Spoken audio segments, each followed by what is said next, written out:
अस्सलाम नाज़रीन, मैं हूं उस्मान और आप देख रहे हैं यूट्यूब चैनल। आज बहुत ही अहम टॉपिक पर हम बात करने वाले हैं। नेक्स्ट टॉपिक हम बात करेंगे, वो बहुत ही अहम टॉपिक है। उसमें हम देखेंगे कि NA-249 ज़िमनी इंतखाबात जो कि कल कराची में मुनक़िद हुए हैं और उसमें तमाम पार्टी ने भरपूर हिस्सा लिया था, जिसमें PTI, पीपल्स पार्टी, MKM पाकिस्तान और तहरीक लब्बैक और इसके अलावा पाक सब्ज़ी पार्टी ने भी इसमें हिस्सा लिया और काफ़ी दिलचस्प मुकाबला था और काफ़ी हंगामा खेज ये इलेक्शन था। और इसके रिज़ल्ट्स क्या है इसको भी हम नजर आएंगे और फिर किसने किसके ऊपर इल्ज़ाम लगाया ये भी हम इसमें डिस्कशन करेंगे।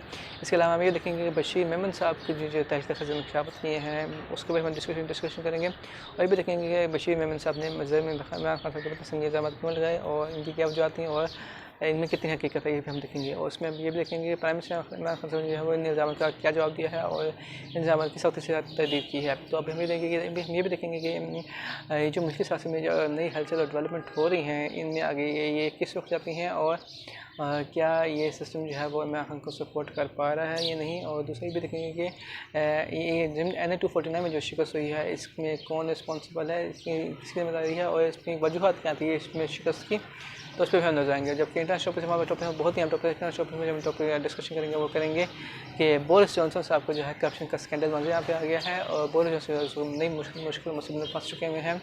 हुआ कुछ है कि उनके ऊपर इल्ज़ाम ये था कि उन्होंने जो था वो अपना फ्लैट जो था वो उसके ऊपर रेनोवेशन कराई थी, इनके दोबारा इसको तमीर मरम्मत कर जिसके पर कुछ अखराज आए थे जो अब ये कहा जाता है कि वो अखराज किसने पे किए थे, किस की पॉकेट से पे हुए थे। तो इसके ऊपर आप ये क्वेश्चन उठे हुए हैं और बताने जो है वो उस वक्त मुश्किल फंसे हुए हैं, वो उनके सवाल का जवाब देने में मुश्किल को सामना करना पड़ रहा है। तो अब देखेंगे कि उनका मुस्तकबिल क्या होता है प्राइम मिनिस्टर बताने भी ज़्यादा उनका।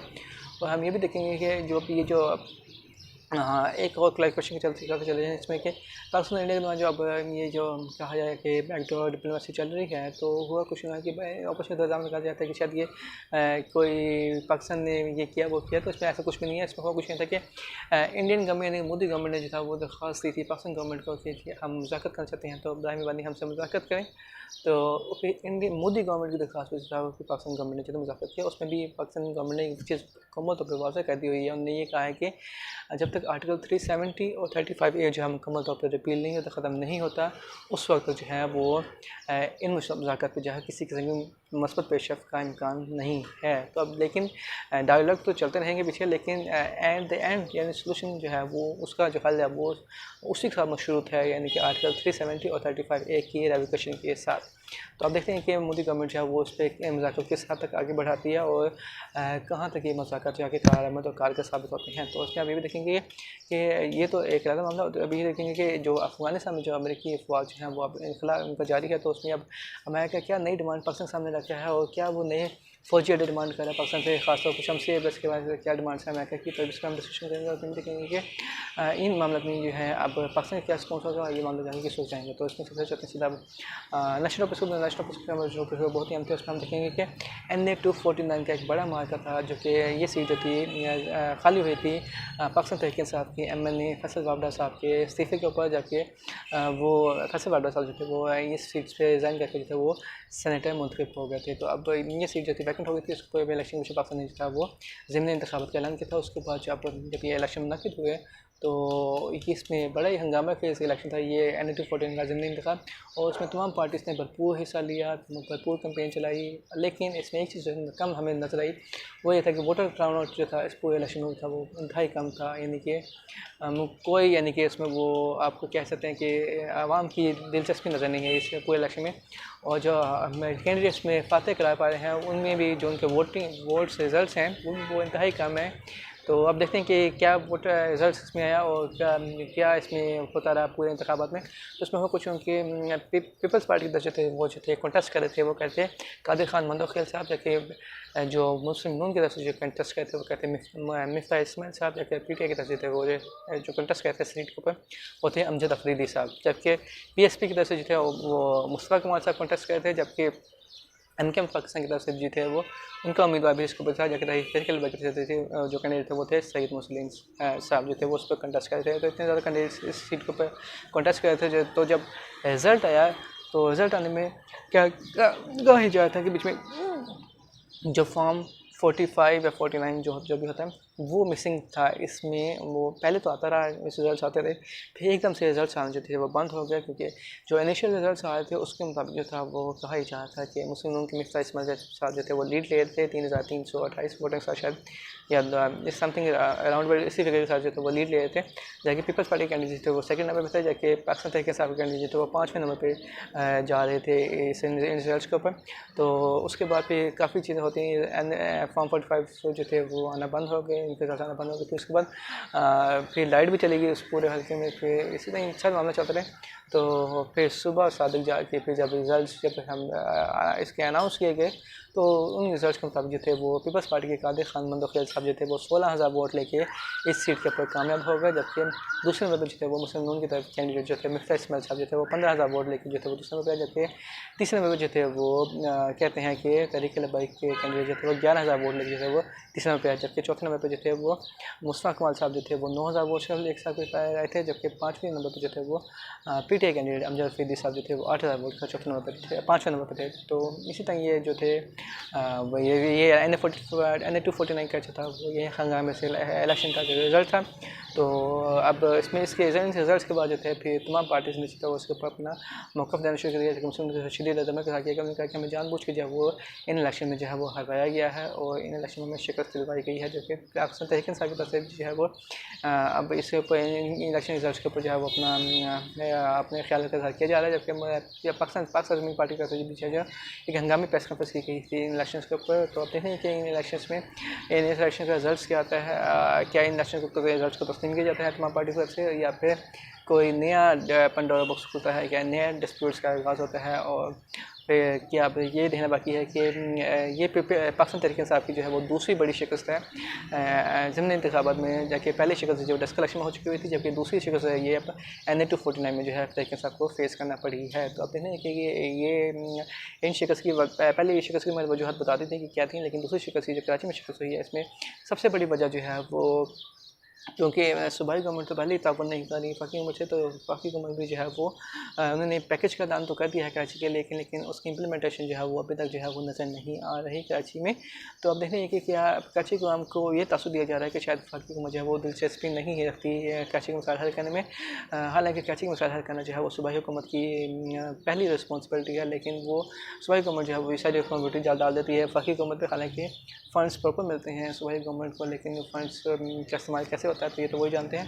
तो इसमें देखना ये है कि इसमें अपने बताते चलें आपको क्या पता चले कि मिफ्ता इस्माइल साहब ने जो एक बड़ा वादा किया था कराची के हमसे अपने हल्का NA-249 से, वही था कि हम इस इलाके में जो है वो पानी की जो प्रॉब्लम है उसको मुश्किल पर हल करेंगे। तो उसकी इसी बुनियाद पर उसके एक वादे के ऊपर जो था मिफ्ता इस्माइल साहब जो थे वो 15,000 वोट लेने में कामयाब हो गए। लेकिन दूसरी तरफ जो था पीपल्स पार्टी थी, पीपल्स कैंडिडेट कादिर खान मंदोखियल साहब जो थे उन्होंने क्या किया था कि इलेक्शन से पहले जो थे वहाँ पे उन्होंने पानी के पाइप जो थे वो खुदाई करवाना शुरू कर दिया, पानी के पाइप जो थे वहाँ पे डलवाना शुरू कर दिए। तो इस बुनियाद पे यानी कि वो पानी का जो मसला जो है बेसिक मसला पानी का था, तो पानी का मसला वो जो एश्योरेंस थी पीपल्स पार्टी कैंडिडेट की हम भी हाल करेंगे, लेकिन इसी बुनियाद पर जो था वो पीपल्स कैंडिडेट जो थे वो 16,000 वोट लेने में कामयाब हो गए। लेकिन मिफ्ता इस्माइल साहब जो थे वो 15,000 वोट लेने में कामयाब हो गए। तो PTI कैंडिडेट जो थे वो सबसे पीछे यानी कि 5वें नंबर पर थे 8,000 वोट के साथ। तो अब देखने की इन इलेक्शन के शिकस्त की वजूहत के ऊपर क्या आपकी PTI जो अपना कोई तो गौर व करती है या इसके ऊपर अपना नजरसानी करती है, और क्या इसके ऊपर दोबारा से नई हिकमतें तय करती है या नहीं। तो अगर इसी तरह मामले चलते हैं तो 2023 के इलेक्शन जीतना जो है वो नामुमकिन हो जाएगा पाकिस्तान तहरीक इंसाफ के लिए। और पाकिस्तान तहरीक इंसाफ को ये बात आप समझनी चाहिए कि ये सिस्टम जो है वो अब मुकम्मल तौर पर जो है वो अब इनको सपोर्ट शायद इतना नहीं कर रहा है जितना मर्जी में नहीं करता था। एक बात दूसरी कहते हैं कि सिस्टम जो है इलेक्ट्रिक बल्स को सपोर्ट करता है। तो अब ये सिस्टम ही बना ही शायद कहते हैं क्या कहते हैं कि शायद ये बना ही सिस्टम जो है वो इलेक्ट्रिक बल्स के लिए है। तो अब देखने की ये PTI जो है वो अब 2023 में जो है वो इन इंतखाबात में जो है वो कैसे कामयाबी पड़ पाती है, कैसे इसमें कामयाबी मिल पाती है, और कैसे कराची में 14 पर जो है वो कामयाबी हासिल कर पाती है। सिर्फ कराची में नहीं बल्कि पूरे पाकिस्तान में देखना ही पड़ेगा कि क्या मकबे। और एक बात बहुत वाज़ेह है कि अगर ये इलेक्ट्रॉनिक वोटिंग जो है जल्द से जल्द जो है वो नफिज़ अमल ना की गई, ये इंट्रोड्यूस ना करवाई गई, तो इलेक्शन का रिजल्ट जो है वो इससे भी ज़्यादा जो है वो ख़तरनाक हो सकता है पाकिस्तान तरीके साफ के लिए। तो देखते हैं कि पाकिस्तान तरीके साफ जो है वो किस तरह से अपनी ओवर हालिंग करती है, किस तरह से खामियों पर काबू पाती है, किस तरह से अपने कमियों कोताहियों पर काबू पाती है और किस तरह से इन मामलों को हल करती है। तो इसमें भी देखना बाकी है। उसमें भी देखेंगे कि जो दूसरा बड़ा चैलेंज जो है वो प्राइम मिनिस्टर खान जो फेस कर रहे हैं वो कर रहे हैं प्रेशर जो है जो फेस कर रहे हैं फेस करते हैं। वो सबसे बड़ा प्रेशर जो है वो आप ये देखें मल्टी डायमेंशन अटैक हो रहा है। प्राइम मिनिस्टर खान से एक तरफ से जो है वो बशीर मेमन साहब जो है वो संगीन इल्ज़ाम आयद कर रहे हैं। प्राइम मिनिस्टर खान को जो जहांगीर तरीन साहब जो है वो अपने प्रेशर को बना के जो है अपने तौर पर जो है वो प्रेशर डाल रहे हैं इमरान खान साहब को। जगह तीसरी तरफ जो है वो मरीम नवाज़ चौथी तरफ जो है नवाज शरीफ है और फिर इसी तरह जो है मल्टीपल डायमेंशन जो है वो और दूसरी तरफ जो है काजिफाई साहब का जो मामला है वो भी अब इसमें हमारा। तो अब देखने की मल्टीपल अटैक से जो है वो कैसे सर्वाइव कर पाते हैं और उनमें इनसे कैसे नंबर आसमान होते हैं। तो उसमें आप देखने हैं कि जो सबसे चलते हैं बशीर मेमन साहब, तो बशीर मेमन साहब ने जो है वो संगीन इल्ज़ाम जो है वो आयद किए थे। प्राइम मिनिस्टर खान से उन्होंने कहा था कि प्राइम मिनिस्टर खान से जो थे वो सऊदी मॉडल नाफिज करना चाहते थे पाकिस्तान में मुबैया तौर पर और मुबैया तो ये कहते थे कि शायद वो मोहम्मद बिन सलमान का जो मॉडल था उसको जो था वो कहते हैं कि इसमें इम्प्लीमेंट करना चाहते थे। ये कहना था क्या कहते हैं बशीर मेमन साहब को। तो अब देखने कि फिर बशीर मेमन साहब और भी संगीन इल्ज़ाम लगाए प्राइम मिनिस्टर खान से। तो इसमें फिर प्राइम मिनिस्टर इमरान खान साहब ने जो था वो साफ़ी के साथ मीटिंग की। उसमें बड़े बड़े साफ़ी शामिल थे। उसमें उन्होंने काफ़ी ज़्यादा जो है वो साफ़ियों के सवाल के जवाब दिए, तहम्मुल के साथ जो सवाल सुना और जवाब दिया और बशीर मेमन साहब के तमाम इल्ज़ाम को सख्ती के साथ उन्होंने रिजेक्ट किया और कहा कि मैं इन इल्ज़ाम की सख्ती तहदीद करता हूँ और ये बेबुनियाद और गैर मनतकी इल्ज़ाम हैं जो कि लगाए गए हैं मेरे पर। और कहते हैं कि ये बशीर मेमन साहब जो है वो उनको इस तरह के इल्ज़ाम क्यों लगाए ये नहीं पता। लेकिन जो इसी तरह जो थे वो क्या कहते हैं कि special adviser to prime minister barrister Shahzad Akbar साहब ने जो था वो बशीर मेमन साहब के इल्ज़ाम का सख्ती से मैंने उनकी तरदीद की। उन्होंने कहा कि मैं जो हूँ 50 करोड़ रुपए का जो है वो लीगल नोटिस जो है वो दे रहा हूँ, भेज रहा हूँ इसको बशीर मेमन साहब को। मैं इल्ज़ाम सख्ती के साथ तरदीद करता हूँ और बशीर मेमन साहब जो हैं वो फ़ौरी तौर पर 15 दिन के अंदर जो है वो माफ़ी मांगी। अगर मैंने माफ़ी नहीं मांगी तो बाद में मैं कानूनी जरिए को जो है करता हूँ। ये बड़ा कहना था बैरिस्टर शहजाद अकबर साहब का। जबकि दूसरा जो थे फ़रूक नसीम साहब ने जो है वो इन इल्ज़ाम की सख्ती से तरदीद की है। उन्होंने कहा कि इन इल्ज़ाम का हकीकत से कोई ताल्लुक नहीं है और कहते हैं कि बशीर मेमन साहब के इल्ज़ाम जो है वो मुकम्मल तौर पर जो है वो बेसलेस हैं और इनका हकीकत से और दूर दूर तक कोई ताल्लुक नहीं है। तो अब देखने की मामले जो है किस हो जाते हैं और ये अब इसमें अब एक बात मैं चाहता हूँ कि बहुत मशहूर एंकर पर्सन है कामल खान साहब। उन्होंने भी अपने ट्वीट में जो है वो ये कहा था कि इनको दाल में कुछ काला लगता है। तो इमरान खान को चाहिए कि वो हर तरफ जो है वो नज़र रखें। जबकि दूसरी तरफ जो थे वो एक मशहूर एंकर पर्सन जो है आसमा शहजादी साहब उन्होंने अपने ट्वीट में कहा था कि इंकशाफात का मौसम जो है वो हुआ जाता है और ये इंकशाफात जो है वो किस वक्त जाते हैं। तो इमरान खान साहब को जो अब यही एक पैगाम है कि वो कानूनी तौर पर जो है अपने तमाम पहलुओं से आगाह रहें और अपने आप को तमाम जो कानूनी जो एक्सपर्ट्स हो सकते हैं उन पर नज़र रखें और हर केस के वाले से अपने आप को मुकम्मल तौर पर अपडेटेड रखें। चाहे वो काजिफाई साहब का मामला हो, चाहे वो इलेक्शन कमीशन का मामला हो, चाहे वो कोई भी दूसरा मामला हो। तो क्योंकि माफ़ी अपनी आखिरी कोशिश करेगा वो किसी न किसी तरीके से जो है वो आपको कानूनी तरीके से जो है वो कानूनी जंग के ज़रिए जो है आपको मुश्किल तौर पर जो है वो ऐसा से बाहर कर दे। तो अब ये देखना है कि प्राइम मिनिस्टर खान से जो है मामले से कैसे नजर आते हैं और तमाम चीज़ों से है वो कैसे आप इसमें टैकल करते हैं अपने को कैसे इस मामले से निकाल पाते हैं। तो अब देखना है कि ये मामला खुश हो जाते हैं। तो इससे चलते हैं आप इंटरनेशनल पोस्ट बहुत ही एम चलेंगे। बोरिस जॉनसन का हुआ कुछ नहीं। बोरिस जॉनसन साहब जो थे वो उनके ऊपर जो है अब रिसेंटली एक इल्ज़ाम लगा कि उन्होंने फ्लैट की जो है वो रेनोवेशन करवाई है और वो रेनोवेशन जो है वो इन्हें किसके पैसों से करवाई है। तो ये सवालिया निशान है। तो उसके ऊपर जो है तहकीकात जारी है और बोरिस जॉनसन साहब जो अभी तक जो है वो कोई भी तसल्ली बख्श जवाब जो है वो इस वाले से नहीं दे सके हैं, जिस वजह से वो मज़ीद शकूक को शुबहात का जो है इजाफा होता जा रहा है उनके वाले से। और अब अगर वो इस वाले का जवाब ना दे पाए तो उनकी कुर्सी भी उनके हाथ से निकल सकती है। तो अब देखने कि बरतानिया में जो नया स्कैंडल आया है बोरिस जॉनसन साहब का करप्शन का स्कैंडल जो है इसमें कितनी सदाकत है और इसमें अगर सदाकत है तो फिर प्राइम मिनिस्टर बोरिस जॉनसन साहब जो है यूके के प्राइम मिनिस्टर हैं उनको अपने इस वज़ाइफ से मुस्तकिल तौर पर जो है वो हाथ धोना पड़ सकते हैं। तो अब देखने कि मामले कैसे हो जाते हैं। इसको चलते हैं हम चलते हैं अब इंडिया पाकिस्तान के ताल्लुकात के ऊपर। थोड़ा कुछ नहीं था कि पिछले दिनों ये एक बड़े ज़ोर से चल रहा है कि पाकिस्तान इंडिया में जो हम मुज़ाकरात हो रहे हैं, तो इसमें कहा जाता है कि मुज़ाकरात हो रहे हैं, लेकिन इसमें एक चीज़ को क्लैरिफिकेशन जो है वो बहुत ज़रूरी थी।